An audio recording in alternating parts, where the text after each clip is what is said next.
సదాకాలం మనకు దేవుడై ఉన్నాడు. మరణము వరకు ఆయన మనలను నడిపించును. కీర్తనలు 48:14. యెహోవా భక్తుల మరణము ఆయన దృష్టికి విలువగలదు. కీర్తనలు 116:15. ఏలయనగా మరణము అందరికీ వచ్చును గనుక బ్రతుకువారు దానిని మనసున పెట్టుదురు. ప్రసంగి 7:2. క్రైస్తవ విశ్వాసము ద్వారా మీ భక్తుల బృందములో ఏకమై ఉండెను.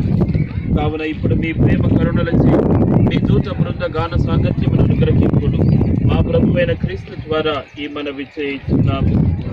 పరలోకమందుండెను మా యొక్క తండ్రి, మీ నామం పూజింపబడును గాక, మీ రాజ్యం వచ్చును గాక, మీ చిత్తము పరలోకమందు నెరవేరునట్లు భూలోకమందు నెరవేరును గాక.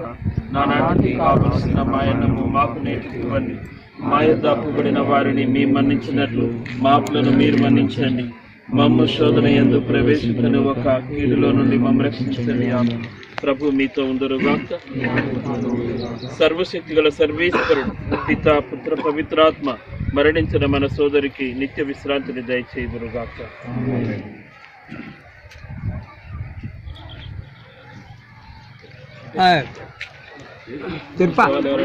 చూస్తూ అంటే చూడమ్మా.